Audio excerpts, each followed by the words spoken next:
7월 15일 수요 예배에 참여하신 우리 모든 성도님들 예수님의 이름으로 환영하고 축복합니다. 우리 사도신경으로 우리의 신앙을 고백합니다. 전능하사 천지를 만드신 하나님 아버지를 내가 믿사오며 그 외아들 우리 주 예수 그리스도를 믿사오니 이는 성령으로 잉태하사 동정녀 마리아에게 나시고 본디오 빌라도에게 고난을 받으사 십자가에 못 박혀 죽으시고 장사한 지 사흘 만에 죽은 자 가운데에서 다시 살아나시며 하늘에 오르사 전능하신 하나님 우편에 앉아 계시다가 저리로서 산 자와 죽은 자를 심판하러 오시리라. 성령을 믿사오며 거룩한 공회와 성도가 서로 교통하는 것과 죄를 사하여 주시는 것과 몸이 다시 사는 것과 영원히 사는 것을 믿사옵나이다. 아멘. 우리 7월의 찬양 그 나라 내 마음 찬양합니다. 하나님 주인 되시는 나라 그 나라 내 마음이라고 고백하며 찬양하기를 원합니다. 하나님 주인 되시는 나라 그 나라 내 마음 하나님 다스리시는 나라 바로 내 안에 있네. 하나님 내 마음의 주인 여호와 경외해. 하나님 내 마음의 통치자 바른 길을 지켜가네. 하나님 주인 되시는 나라 그 나라 내 마음 하나님 다스리시는 나라 바로 내 안에 있네. 하나님 주인 되시는 하나님 주인 되시는 나라 그 나라 내 마음 하나님 다스리시는 나라 바로 내 안에 있네. 하나님 내 마음의 주인 여호와 경외해. 하나님 내 마음의 통치자 바른 길을 지켜가네. 하나님 주인 되시는 나라 그 나라 내 마음 하나님 다스리시는 나라 바로 내 안에 우리 처음부터 다시 한번 합니다. 하나님 주인 되시는 나라 그 나라 내 마음 하나님 다스리시는 나라 바로 내 안에 있네. 하나님 내 마음의 주인 여호와 경외해. 하나님 내 마음의 통치자 바른 길을 지켜가네. 하나님 주인 되시는 나라 그 나라 내 마음 하나님 다스리시는 나라 바로 내 안에 있네. 할렐루야. 하나님 주인 되시는 나라 바로 내 삶이고 내 마음이고 내 생각이라고 고백하며 살아가는 우리 모두 되시길 예수님의 이름으로 축원합니다. 오늘 하나님의 말씀은 누가복음 3장 10절에서 14절까지의 말씀입니다. 신약성경 92쪽과 화면에 준비되어 있습니다. 누가복음 3장 10절에서 14절까지의 말씀, 저와 여러분이 교독하시고 14절은 함께 읽겠습니다. 무리가 물어 이르되 그러면 우리가 무엇을 하리이까?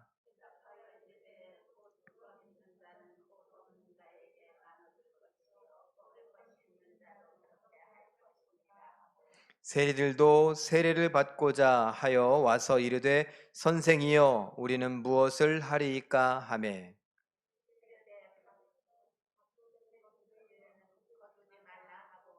군인들도 물어 이르되 우리는 무엇을 하리이까 하매 이르되 사람에게서 강탈하지 말며 거짓으로 고발하지 말고 받는 급료를 족한 줄로 알라 하니라. 아멘. 오늘 이 누가복음 3장 10절에서 14절까지의 말씀으로 복음은 모험입니다 라는 제목으로 우리 잠깐 말씀을 생각해 보기를 원합니다. 우리가 지금부터 오늘부터 9주간에 걸쳐서 데이빗 플랫 목사님이 쓴 복음이 울다 라는 이 책을 갖고 이 책에 나오는 주제들 또 이야기들을 갖고 우리 함께 말씀을 생각해 보기를 원합니다. 원 제목, 영어로 된 제목이 뭐냐? Something needs to change. 그래서 바꿀 필요가 있는 것, 제가 그냥 쉽게 번역하면 바꿀 필요가 있는 것, 이걸 조금 다듬으면 바꿔야 할 것, 뭐 이렇게 번역할 수 있습니다. 예, 복음이 울다라고 했는데 이건 우리식으로 번역을 한 거예요. 제가 왜 복음이 울다라고 번역을 했을까? 아니, 책 제목을 했을까 생각해 보니까 데이빗 플랫 목사님이 울었어요. 울면서 우리도 울어야 된다. 근데 그냥 인간적으로 우는 것이 아니라 예수님이 울었기 때문에, 복음이 울었기 때문에 우리도 울어야 된다. 또 다른 말로 우리가 아무것도 하지 않으면 복음이 우운다. 뭐 이런 의미가 이 책 내용에 있어서 어쩌면 먼저 읽어본 사람이 우리에겐 바꿔야 할 것 이거보다 조금 더 감성적으로 복음이 울다 이렇게 쓰면 좋을 것 같다 해서 그렇게 한 것처럼 느껴집니다. 어쨌건 이 복음이 울다라고 하는 이 책은 데이빗 플랫 목사님이 히말라야를 여행하면서 쓴 책이에요. 히말라야를 여행했다라고 하는 것은 그냥 놀러 간 게 아니라 좀 이따가 보겠지만 누군가가 요청이 있었습니다. 한번 가봅시다. 그래서 우리가 사는 네팔이라고 하는 나라에 같이 좀 갑시다. 가서 거기에 히말라야에 한번 올라가 봅시다. 그래서 꼭대기까지 뭐 에베레스트 산 있는 산맥이에요. 그래서 그 꼭대기까지 올라가는 게 아니라 아마추어니까 한 마을을 한번 가보자고. 여러 마을들을 가보는데 히말라야, 그러니까 에베레스트 산으로 하면은 중턱쯤 되는 높은 곳에 있는 마을들을 다녀보고서 거기에서 본 것들 또 느낀 것들을 갖고 안타까운 마음에 이 책을 쓰게 된 것입니다. 자, 이분이 쓴 이야기를 한번 서두에 나오는 건데 한번 읽어볼까요? 예수님은 시작. 예수님은 어려운 사람들을 생각하며 우셨습니다. 예수님은 무리를 불쌍히 여기셨으며 망가진 사람들을 치유하고 위로하셨습니다. 또 세상 죄에서 우리를 구원하시려 목숨을 기꺼이 내놓으셨습니다. 그런데 예수님의 영을 품은 우리는 좀처럼 움직이질 않습니다. 다른 말로 예수님은 자기의 모든 것을 버리고 포기하고 비우고 부인하고 이 땅에 내려오셨죠. 자기 십자가를 지신 분입니다. 왜 그랬습니까? 죄로 망하는 백성들, 그 백성들 보면서, 아니 죄로 망해가는 자녀들, 그것이 집 나간 탕자라 할지라도 마음 아파서 울고 계시는 하나님 아버지의 마음을 예수님이 아셨어요. 그래서 이 땅에 기꺼이 오셨습니다. 이 땅에 오셔서 봤더니 정말 마음이 아파요. 그래서 예수님이 많이 우셨습니다. 그리고 그들을 불쌍히 여기셨죠. 손을 대기도 하십니다. 그리고 그들을 치료하십니다. 위로하십니다. 나중에는요, 그들을 용서하시며 어떻게 해요? 십자가에 못 박혀서 죽기까지 하십니다. 이렇게 예수님은 그냥 앉아 계시지 않았어요. 어머 어머 어머 어떡해요? 아버지 어떻게 하면 좋죠? 이렇게 계셨던 분이 아니라 아버지가 울고 계시는 그 모습을 보고 예수님이 이곳에 오셨다라는 거예요. 아버지의 마음을 알아서. 그래서 이곳에서 아버지의 그 마음으로 사람들을 바라보고 울고 불쌍히 여기고 만져주고 치료하고 위로하고 격려하고 사랑해주고 섬기고 그리고 용서하고 구원하는 일까지 하셨죠. 그런데 우리는 가만히 있다. 그 예수님의 영을 모시고 살아가는 우리들, 예수의 영, 성령이 우리에게 임했다라고 하는 우리들은 가만히 있다. 이것이 문제입니다. 우리도 할 만큼 하죠. 예, 우리 나름대로 열심히 합니다. 불쌍한 사람들 불쌍히 여기겠다고, 우리가 부활감사 헌금을 또 좋은 일에 써보겠다고 미자립 교회 그리고 선교사님들을 위해 보내기도 하고, 오병이어 헌금을 또 모아서 이 지역 주민들 50명에게 보내기도 하고, 예, 우리 할 만큼 하고 참 충분히 하는 것 같습니다. 근데 하나님께서는 우리가 그렇게 하는 거 죄송해요. 그 정도로 하나님의 마음이 시원하다, 그러시지는 않을 것 같아요. 그래서 우리가 뭘 바라보고 달려가고 있는가? 이 자리엔 왜 앉아 있는가? 흔히 생각하면 내가 이렇게 공덕을 쌓으면 내 자식들은, 내 자녀들은 잘 먹고 잘 살게 될까 봐, 나보단 좀 나을까 봐, 이런 식으로 신앙생활에서는 안 된다라는 거예요. 우리의 마음 중심에 뭐가 있느냐, 이게 중요하죠. 11조는 왜 하느냐, 감사헌금은 왜 하느냐, 수요 예배는 왜 하고, 금요 예배는 왜 하고, 새벽 예배는 왜 하고, 주일 예배는 왜 하느냐. 아유, 안 하면 안 되니까, 찜찜하니까, 습관을 따라 그것이 우리의 전통이니까. 아니요. 내 마음이 하나님께로 향해서 단 한 번도 그렇게 하지 않으면 하나님하고 내가 좀 멀어질까 봐, 아니 하나님의 뜻을 못 이룰까 봐, 내 생각이 자꾸 세상으로 달려갈까 봐, 뭐 이런 정도의 마음이어야 되지 않겠습니까? 너무너무 고맙고 감사해서 하나님을 사랑하고 하나님을 향한 믿음이 있는데 이걸 어떻게 표현할 줄 몰라서 그렇게라도 하고 싶다, 뭐 이 정도는 되어야 되지 않겠습니까? 그런데 하나님, 내가 열심히 할 테니까, 내가 헌금도 할 테니까, 내가 11조도 빼놓지 않을 테니까, 내가 주일 성수 꼬박 할 테니까 내 자식들만큼은 잘 되게 해주세요. 이건 아니라는 거죠.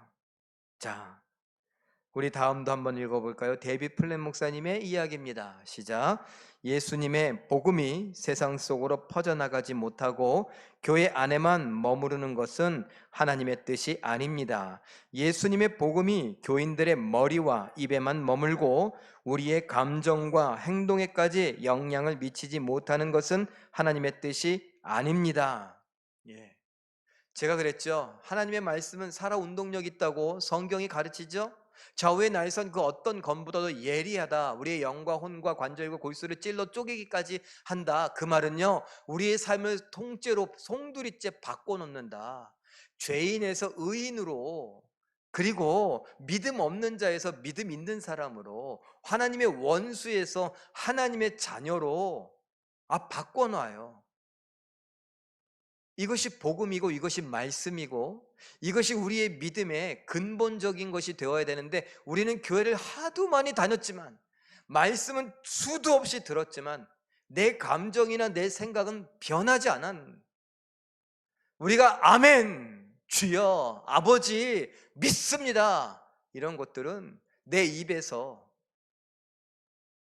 수도 없이, 내 머리에서 수도 없이 하고 있지만 내 감정이 그리고 내 말투가, 내 행동이, 내 습관이, 내 삶이 변하지 않는다면 안 된다라는 것입니다. 뭐예요? 죄예요. 그리고 이 복음이 우리끼리의 잔치가 된다면 죄예요. 코로나19 때문에 교회가 손가락질 당하고 세상 사람들은 잘 됐습니다. 그래, 그렇지 않아도 예수 믿는 사람들 꼴물견이었는데 잘 걸렸어. 건수가 생긴 거예요. 그래서 교회에서 뭐 나왔다 그러면은 그냥 벌떼같이 달려들어서 욕하고 그래요. 그런 사람들을 우리는 어떻게 똑같이 맞서서 싸워야 됩니까? 이걸 바꿔 말해서 예수님이 도대체 무슨 잘못을 했죠? 예수님은 왜 십자가에 못 박히셨습니까? 그 예수님 우리식이라면 어떻게 하실까요? 내가 이것들을 그냥 콱, 그리고서 십자가에 있던 거 못 다 뽑아갖고 집어 던지고, 아니 못을 질겅질겅 씹으면서 내가 너희들 그냥 가만두나 보자고 날라갖고 뛰어내려서 다 싹 쓸어버리겠습니까? 예수님 어떻게 하셨어요? 아버지요, 저들이 하는 일을 알지 못하나이다. 도대체 무슨 말을 하는지, 도대체 무슨 호언장담을 하고 있는지, 무슨 일을 하는지 알지도 못한 채 저렇게 죄를 짓고 있습니다. 용서하여 주시옵소서. 그 예수의 영을 갖고 살아가는 우리도 교회를 향하여 손가락질하고 목사와 장로와 권사와 집사와 성도들을 향하여 모진 욕을 내뱉고 있는 수많은 사람들을 향하여 우리가 어떤 마음을 가져야 되는가? 예수님에게서 배워야 하지 않겠습니까? 또 말씀하십니다. 어떻게 하라고요? 땅끝까지 가라고요. 가서 모든 민족, 모든 족속을 제자 삼으라고요. 제자 삼는 게 쉽습니까? 저희 교회도 제자반을 2기까지 했어요. 2기. 그런데 제자반 한 번 했다고 다 제자가 됩니까? 예수님의? 여전히 교만하고, 여전히 쓸데없는 말 하고, 여전히 말본새가 참 안 좋고, 여전히 다른 사람 상처 주고 그래요. 그래요. 신앙생활 20년, 30년 하면 뭐 합니까? 여전히 그런데 좋아요. 이렇게 제자 만들기가 쉽지 않다고요. 그런데 내 고집 피우면서 내 스타일 따지면서 나는 원래 그런다고, 난 이런 거 싫어하고 이런 거 좋아한다고 나를 드러내면서 어떻게 제자를 만들 수 있죠? 그리고 우리는 땅끝까지 갈 생각도 하지 않아요. 우리뿐만 아니라 수많은 사람들이 그러고 있죠. 그래서 어쩌면 이 코로나19가 우리에게 정신 좀 차리라고 그렇게 외치고 있는 건 아닐까요? 사도행전을 보면 땅끝까지 가라 라고 했는데 제자들 어떻게 했어요?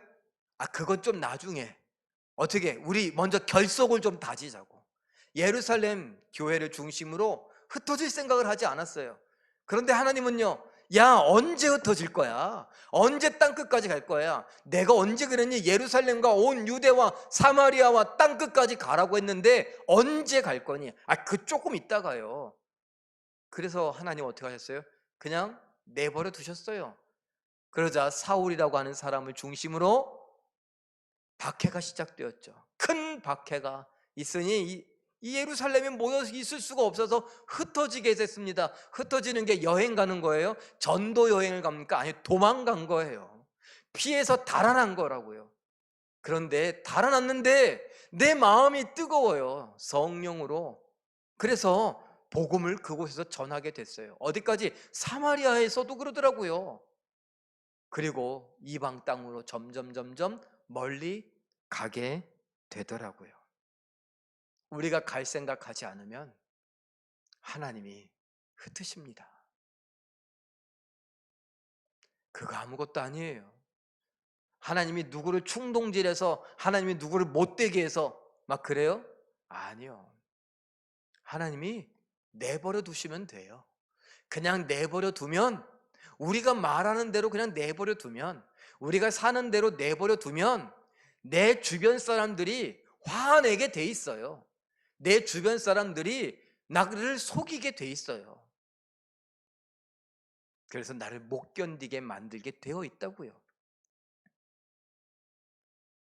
우리가 잘 생각해 봐야 합니다. 이렇게 움직이기를 싫어하고 가려고 하지 않는 우리들, 데이비 플랫 목사님 여러분에게 몇 번 소개했었는데 다른 나라 아이들의 입양을 했어요. 그 아이들을 입양하면서 그 겪었던 에피소드를 여러분들과 나누기도 했었죠. 근데 요거 쓸 때쯤에도 입양을 하려고 했는데 잘 안 됐어요. 그래서 마음이 참 안 좋았을 때였대요.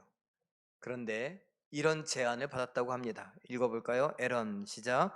에런은 자기 나라의 아이들이 실로 처참한 환경에서 살고 있고 상상도 할 수 없을 만큼 많은 소녀들이 성노예로 비참한 삶을 산다고 말했습니다.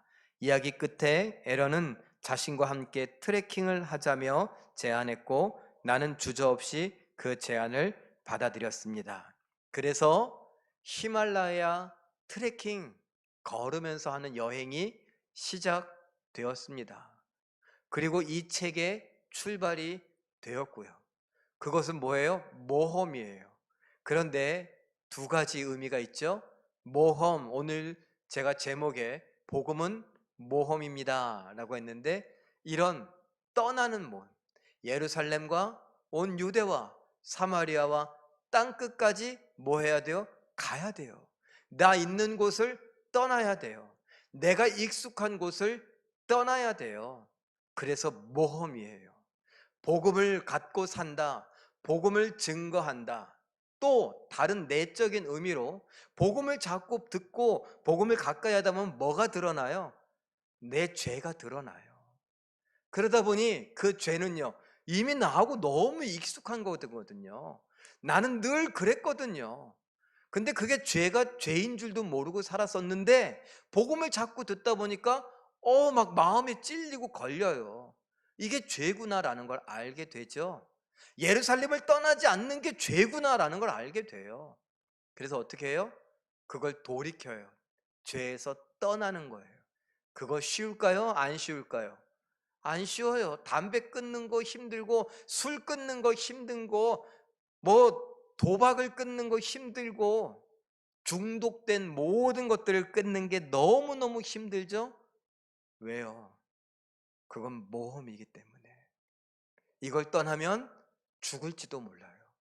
금단 현상이라고 있어요. 술을 먹는 사람, 또는 담배를 피우는 사람, 또는 도박을 하는 사람, 여러 가지 중독에 걸린 사람들은 그걸 끊기 위해서 안 하는 몇 기간, 갑자기 손이 떨린다던가 불안하다던가 그래요. 왜? 내가 그거 하던 걸 안 하면 죽을지도 모른다 라고 하는 불안감이에요. 그래서 모험이다 라는 것입니다. 자, 히말라야를 떠나는 여행을 했다 그러는데 히말라야에 대해서 그럼 우리도 좀 알 건 알아봐야죠. 저도 가본 적은 없어요. 그래서 책을 참고하고 또 찾아보니 이렇게 할 수 있습니다. 이것은 책에 나온 것과 제가 찾아본 것을 섞은 겁니다. 읽어보죠. 시작. 히말라야 산막에는 해발 7,000m가 넘는 산이 100개가 넘습니다. 참고로 한라산은 1950m이고 백두산은 2750m입니다. 길이는 약 4200km로 네팔과 인도, 부탄, 중국, 파키스탄, 티베트 등 6개국에 걸쳐 있습니다. 그야말로 어마어마하게 큰 산맥입니다.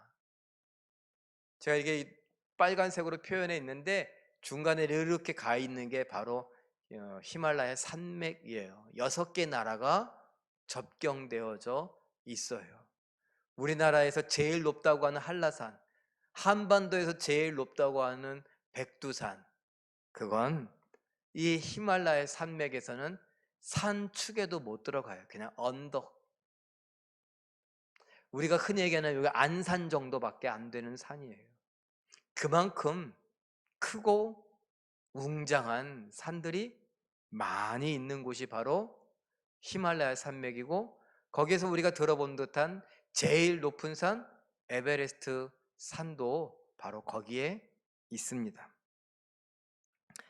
여러분, 이런 히말라야 산맥에 이 목사님이 아이들이 어떤 고통을 당하고 있는가 보기 위해 갔다고 하는 것입니다. 그 첫 시간이기 때문에 그곳에 대한 이야기를 잠깐 그분의 글을 통해서 나누려고 해요. 복음이 울다라는 책에 이 사진과 글을 보면 제가 읽어볼게요. 퇴근 시간이 한참 남았는데도 벌써 도로가 꽉 막혔다. 2륜부터 3륜, 4륜 차까지 자전거에서 인력거와 스쿠터, 승용차, 버스, 트럭까지 모든 종류의 차가 한꺼번에 도로로 쏟아져 나와 난장판이었다. 수시로 울리는 경적, 교통법규가 있는지조차 알 수 없는 도로, 도로에서 날리는 매연과 먼지에 눈이 따가웠다. 미국의 대도시에 살던 이 데이비 플랫 목사님의 이 네팔의 카트만두 공항에서 내려서 바로 그 동네는 바로 이렇게 한마디로 복잡하고 조금 냄새나고 더럽고 좀 무질서하고 시끄러운 그런 동네, 그런 나라였습니다. 너무너무 힘든 여행이었어요. 그 여행 첫날 벌써 지쳤습니다. 그리고 이 데이비 플랫 목사님이 책의 한 챕터가 끝날 때쯤부터 뭘 하냐? 일기를 쓰기 시작해요.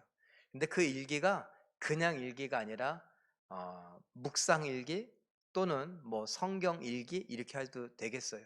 영성 일기 이렇게 해도 되겠어요. 오늘 본 것들을 말씀을 읽고 그것과 대비해서 그것들을 써나가는 것입니다. 그 중에 첫째 날 오늘 우리가 읽었던 누가복음 3장의 이야기를 묵상을 하고 거기에 이런 묵상의 글들을 나누었던 것인데, 아까 이야기한 대로 출발이 뭐였다고요? 에런이라고 하는 사람이 제안했다고요. 우리나라에 한번 가보자고. 우리나라엔 어린아이들이 참 끔찍하게 살아가고 있다고. 여자아이들이 성노예가 되어서 착취당하면서 살고 있다고. 한번 보러 가지 않겠냐고. 다른 말로 죄의 현장을 한번 보자라는 거예요. 얼마나 끔찍한지 보자. 그래서 어떻게 하자고요? 기도하고 당신이 뭐 생각나는 거 없냐는 거예요. 그래서 시작된 것입니다. 누가복음 3장 7절 8절 말씀 한번 읽어볼까요? 시작. 요한이 세례받으러 나오는 무리에게 이르되 독사의 자식들아 누가 너희에게 일러 장차올 진노를 피하라 하더냐. 그러므로 회개에 합당한 열매를 맺고 속으로 아브라함이 우리 조상이라 말하지 말라. 내가 너희에게 이르노니 하나님이 능히 이 돌들로도 아브라함의 자손이 되게 하시리라. 회개에 합당한 열매를 맺어라. 지금 어디로 가요? 죄가 득실거리는 곳으로 가겠다고 했고 온 첫째 날이에요. 그래서 이 데이비 플랫 목사님은 이 부분을 읽으면서 이 죄악의 도성이 회개하기를 바라는 마음이 아마 크지 않았을까요? 그리고 이런 죄악의 도성에 관심도 없었던 자기 자신을 돌아보며 회개한다 라고 하지 않았을까요? 그러면서 말합니다. 회개로 끝나는 것이 아니라 회개한다는 것은 곧 열매를 맺는다는 것인데 회개에 합당한 열매가 있어야 된다라는 것이죠. 그 묵상을 이렇게 간단하게 묵상한 것을 기록했는데 데이비 플랫 목사님의 그날 첫째 날 밤의 묵상 내용입니다. 읽어보죠. 시작. 종교보다 회개가 훨씬 더 중요합니다. 하나님은 회개 없는 종교에 빠지지 말라고 말씀하십니다. 한편 진정한 회개는 삶의 열매로 드러납니다. 예. 종교에 빠지지 말고, 이 말은요 교회 다니는 거에 빠지지 말라는 거예요. 새벽 기도 지키는 거에 빠지지 말고 주일 성수를 자랑하지 말고 성경을 많이 읽은 거, 우리가 지난주에까지 했었지만 성경을 쓴 거, 필사한 거 이런 거 자랑하고 자기 만족에 다니지 말라고. 방언 좀 한다고 그걸로 뭐 된 것처럼 생각하지 말라는 거예요. 종교에 빠지지 말고 하나님이 원하시는 회개부터 하라. 아까 말씀드렸죠. 복음을 들으면 들을수록, 말씀을 가까이 하면 가까이일수록 우리는요 뭐예요? 죄가 자꾸 떠올라요. 어떤 분은 그러더라고요. 뭔 자꾸 회개를 하라 그러냐고. 회개할 것도 없다고. 이제 생각도 안 난다고. 복음에 젖지 않아서, 아직 하나님을 잘 몰라서, 성령의 감동을 받지 않아서 그런 이야기를 하는 겁니다. 뭐 저한테 그렇게 와서 얘기하시면 저는 뭐라 그럴까요? 아유 그러시냐고, 애쓰셨다고, 그럼 이젠 이렇게 해보자고 뭐 이렇게 하겠죠. 그런데 하나님도 과연 그렇게 얘기하실까요? 저는 하나님이 아니기 때문에 그렇게 말할 자신은 없어요. 그래도 얘기해야 되지 않겠느냐 그러면 얘기는 할 수 있어요. 그렇지만 서로 마음 아프겠죠? 우리 각자가 다 말씀의 능력이 뭔가, 살아 운동력이 있어서 좌우의 날선검보다 예리해서 우리를 산산조각 낼 정도로 아주 샅샅이 다 뼈를 다 발라낼 정도로 그렇게 한다는 말이 뭘까? 죄 하나 남기지 않겠다는 거예요. 복음은 우리 안에 죄를 하나도 남기지 않으려고 해요. 말씀은 우리 안에 죄를 하나도 남기지 않으려고 해요. 죄 가운데 살면서 회개할 게 없다는 말이 어떻게 나와요? 나는 죄인으로서이다. 그럴 수밖에 없죠. 듣기 싫어도 할 수 없어요. 듣기 싫으면 안 들으면 돼요. 영상으로 본다면 꺼버리면 되고, 이 자리에 앉아있다면 밖에 나가면 돼요. 그렇지만 우리는 죄인이에요. 지금도 죄인이에요.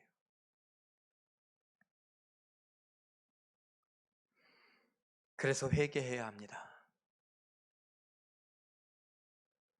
누가복음 3장 10절에서 14절까지의 말씀을 제가 이렇게 좀 잘랐습니다. 앞 자막을 보고 읽어볼까요? 시작. 무리가 물어 이르되 그러면 우리가 무엇을 하리이까? 대답하여 이르되 옷 두 벌 있는 자는 옷 없는 자에게 나누어 줄 것이요 먹을 것이 있는 자도 그렇게 할 것이니라 하고, 세리들도 군인들도 우리는 무엇을 하리이까 하매. 예. 사도행전에 보면 베드로가 성령 충만하여서 막 복음을 전합니다. 그때 복음을 들은 첫 사람들이 어떤 반응을 일으키느냐? 어찌할꼬? 그럼 우리 어떻게 하면 살겠느냐? 어떻게 하면 되겠느냐? 그때 회개하고 세례를 받아라. 그렇게 외치죠. 그와 똑같은 거예요. 무엇을 하면 되겠습니까? 다른 말로 회개하라 외치고 있는 요한을 향해 무엇을 하면 되겠습니까? 라고 묻는 이 사람들, 제대로 알고 있는 거예요. 회개의 의미가 뭔지 제대로 알고 있다라는 겁니다. 회개는 넌 잘못되고 있다, 넌 죄 짓고 있다 라는 말을 충격적으로 듣는 거고, 그럼 어떻게 하면 되지? 그러면 내가 뭘 어떻게 바꾸고 고치면 되겠습니까? 라고 묻는 거예요.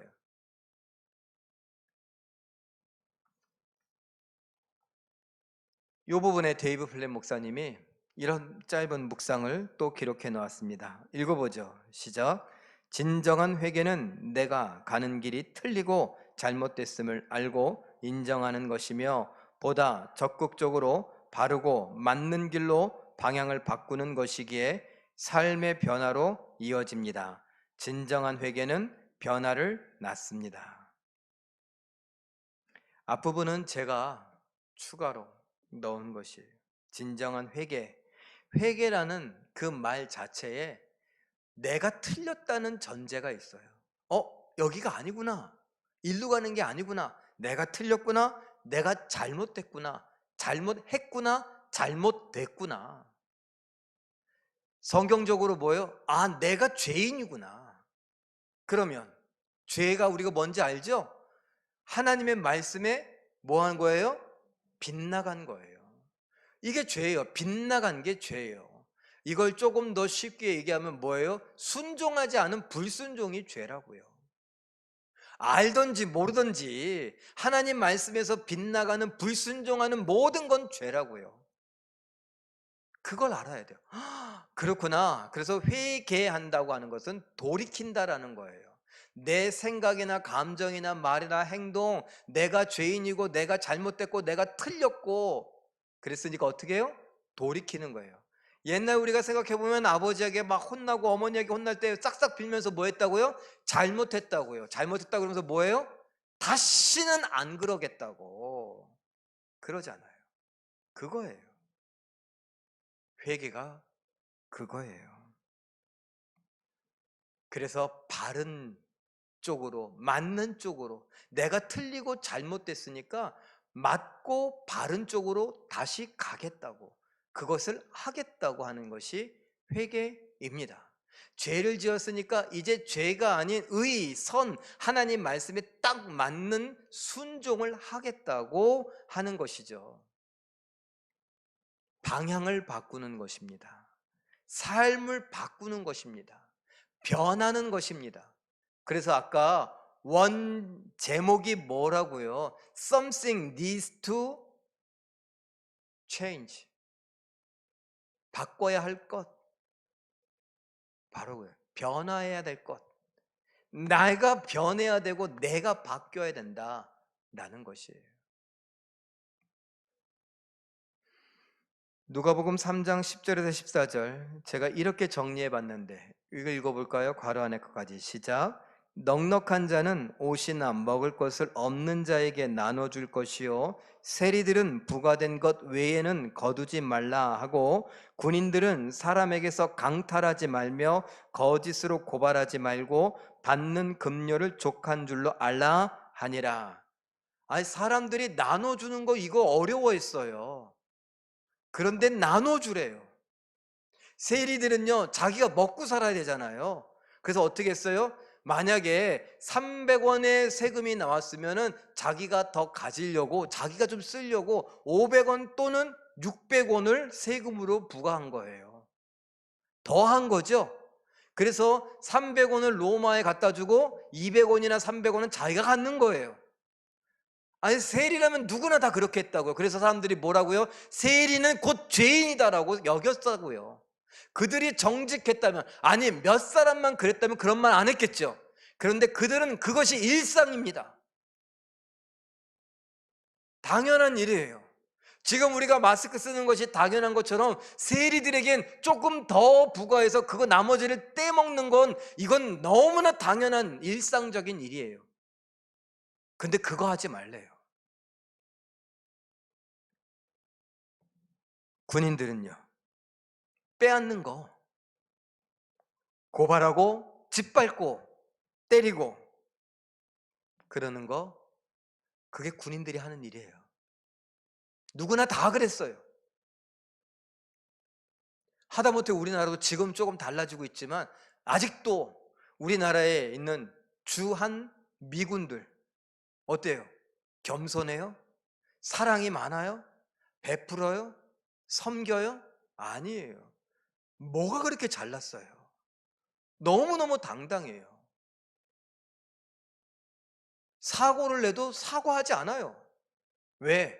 우리 때문에 잘 사는 줄 알라고.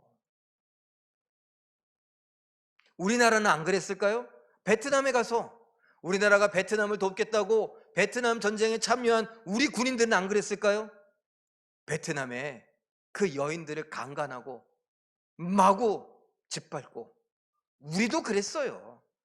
전쟁터에 가면 군인들은 그냥 의뢰 그래요.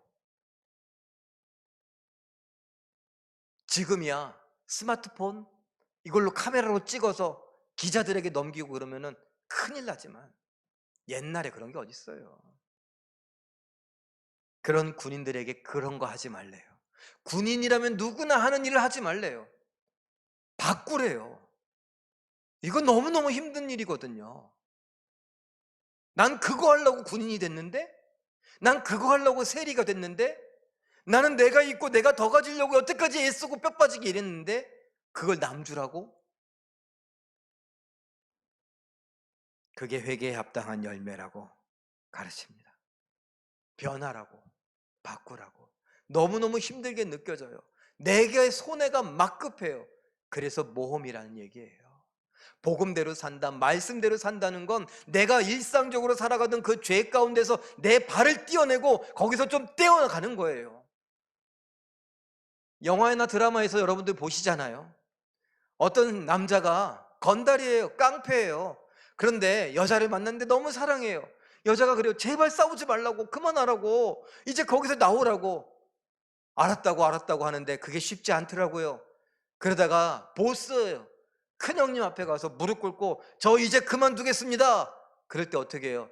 네 손목을 잘라라. 아니면은 막 반 죽도록 막 때리잖아요. 아니면 거의 죽잖아요. 왜? 거기서 나오는 게 너무너무 힘든 거예요. 죄에서 우리가 회개하고 예수님 닮아가려고 하는 거, 그거 좋은 일일까요? 우리에겐 좋은 일이지만 이 조직, 이 어둠의 조직, 사탄에겐 너무너무 불쾌한 일이에요. 그래서 어떻게 해요? 가만 안 두겠다고 한다고요. 여러분, 옛날에 그런 이야기들 많잖아요. 처음 예수 믿을 때 웬 집에 이상한 일들이 많이 생겨요. 누가 아프고 막 사고 나고 막 될 일도 안 되고 막 그러니까 집안에서 뜯어 말리잖아요. 너 때문에 그런다고, 너 때문에 그런다고. 며느리가 교회 가면 너 때문에, 야, 한 집에 어떻게 신이 두 개냐, 어떻게 종교가 두 개일 수 있냐, 너 때문에 우리 집이 이렇게 우환이 끊이지 않는다고. 그거예요.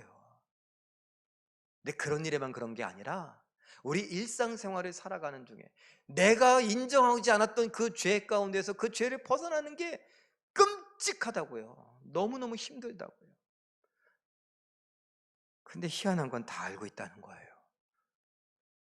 이게 안 좋은 줄, 이게 죄인 줄, 이게 나의 단점이고 이게 약점인 줄, 이게 사탄이 그러는 건 줄 다 알면서 우리가 모험하려고 하지 않아요. 조금 더 하면 심한 말 들을 텐데 제가 그 말까지는 안 할게요. 근데 아까 뭐라고요? 죄라고요.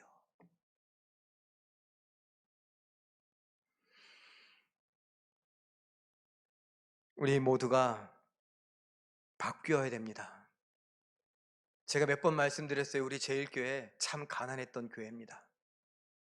제가 엊그저께 용두동에 가서 저희 아버지 어머니 만나서 이런저런 얘기하면서 제가 우스갯소리로 그랬어요. 우리 교회 개척 멤버 한 명 남았다고. 누굴까요? 저요. 아버지 어머니 등에 업혀서 개척했던 개척 멤버 하나 남았어요. 아직 원로 목사님 내외분이 떠나진 않았으니까 3명이죠.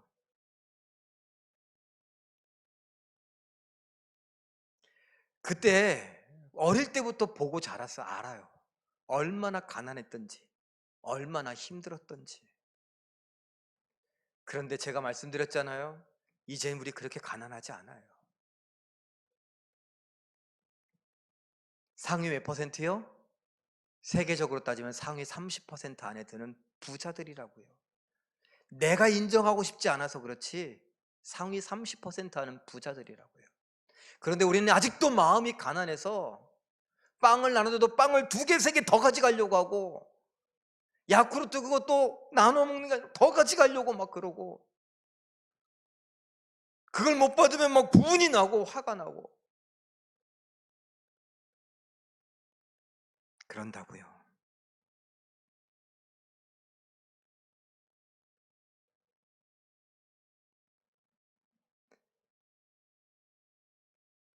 이제 우리도 변해야 됩니다. 그래서 내가 괜찮은 수준의 사람이라는 걸 인정하고, 그래서 누군가를 돌아보고 누군가를 손을 내밀어 주고 잡아주고 위에서 기도해주고 안아주고 내 체온을 나눠주고 내 돈을 나눠주고 내 시간을 나눠주고 내 귀를 빌려주고 내 마음을 빌려주고, 그럴 수 있어야 합니다.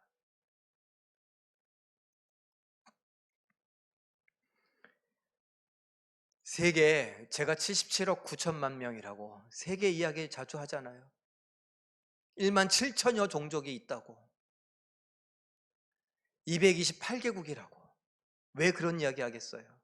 세계에 관심을 갖자고. 오픈도어 선교회 책자가 저 아래 1층에 있어요. 저는 일부러 막 흩어놓는데 꼭 그거를 이렇게 모아서 치워놓으시는 분이 있더라고요. 보기 싫은가 봐요.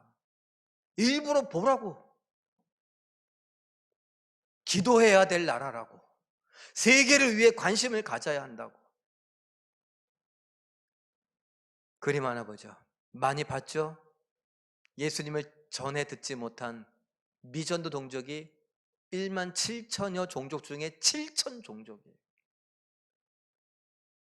77억 중에 32억이 예수님을 잘 몰라요.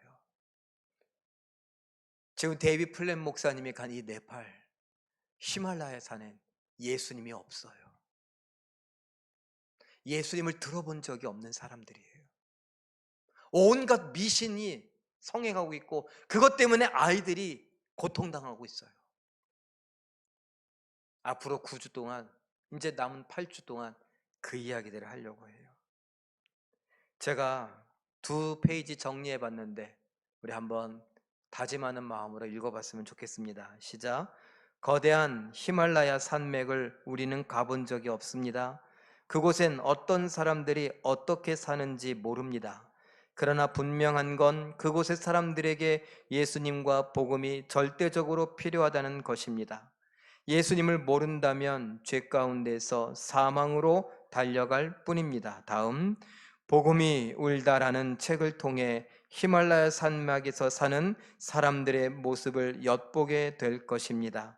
알지도 못하는 자들에 관한 이야기이지만 우리와 무관하지 않음을 인정하며 위하여 기도하고 내 삶을 돌아보고 회개하며 증인의 삶을 선택하길 원합니다. 거대하고 넓은 웅장한 세계예요. 그 세계에 대한민국은 보이지도 않아요. 그리고 우리의 존재는 너무나 작아요. 그렇지만 우리가 변하면 세계가 변할 수 있습니다. 그런 마음으로 우리가 나 자신부터 늘 회개하며 변하겠노라고, 예수님 닮아겠노라고 다짐하고 또 다짐하는 우리 모두 되시길 예수님의 이름으로 축원합니다. 우리 함께 기도하기를 원합니다. 넓고 웅장하며 거친 세상을 향해 복음을 들고 땅끝까지 가서 모든 민족을 제자 삼기를 원하시는 복음의 증거의 삶을 꿈꾸며 오늘 이곳에서 복음을 전하는 모험을 두려워하지 않게 하옵소서. 전도자의 삶을 살게 하옵소서. 우리 이 시간 잠깐 기도하고 제가 기도하고 주기도문으로 예배를 마칩니다. 기도합니다. 사랑의 하나님, 하나님께서 우리들에게 하나님의 마음을 알려주시고 하나님이 세상을 보면서 어떤 마음을 갖고 계신가 잠깐 엿보게 하시니 감사합니다. 우리의 사명을 생각해 보게 하시니 감사옵나이다. 아버지 하나님, 넓은 세상, 웅장하기도 하지만 너무나 거칠고 어두운 세상, 그 세상을 향해서 우리가 복음 들고 가보기를 원합니다. 땅끝까지 가서 모든 민족을 제자 삼으라고 하신 예수님의 그 명령에 순종해 보기를 원합니다. 하나님 도와주시옵소서. 복음 증거의 삶을 꿈꾸며 살기를 원합니다.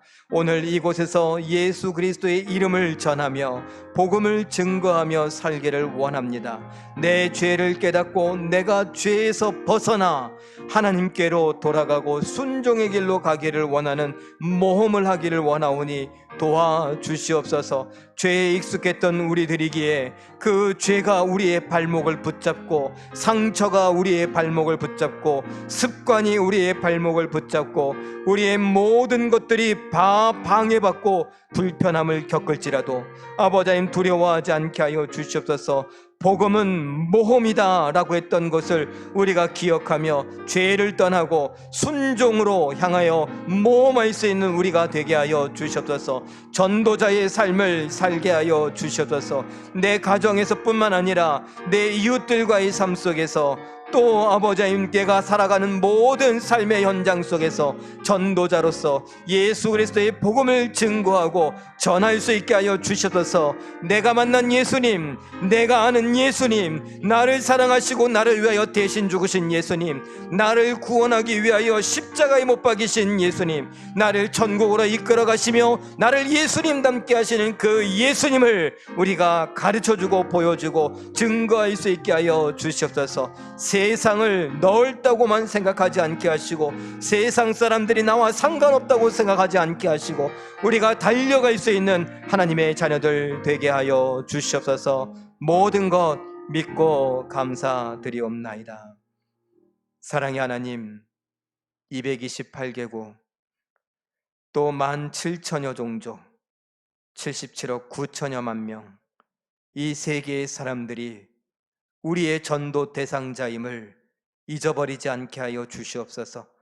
그들에게 복음을 증거하기 위하여 먼저 내가 복음에 충만하기를 원합니다. 내가 죄인임을 깨달아 회개하여 하나님께로 내 삶을 돌이키는 모험을 감행하게 하여 주시옵고, 아버지 하나님 원하시는 땅끝까지 가서 모든 민족으로 제자 삼으라고 하신 그 명령에 순종할 모험을 떠나게 하여 주시옵소서. 하나님, 우리로 인하여 홀로 영광 받아 주시길, 우리에겐 담대한 믿음과 용기와 형통한 은혜 주시길 간절히 바라고 원합니다. 하나님께서 함께 하심에 감사와 찬양을 드리며 예수님의 이름으로 기도하옵나이다. 아멘. 하늘에 계신 우리 아버지여, 이름이 거룩히 여김을 받으시오며 나라의 임하옵시며 뜻이 하늘에서 이룬 것 같이 땅에서도 이루어지이다. 오늘날 우리에게 일용할 양식을 주옵시고 우리가 우리에게 죄 지은 자를 사하여 준 것 같이 우리의 죄를 사하여 주옵시고 우리를 시험에 들게 하지 마옵시고 다만 악에서 구하옵소서. 대개 나라와 권세와 영광이 아버지께 영원히 있사옵나이다. 아멘. 말씀과 기도로 승리하시는 기적의 주인공 되시길 예수님의 이름으로 축원합니다.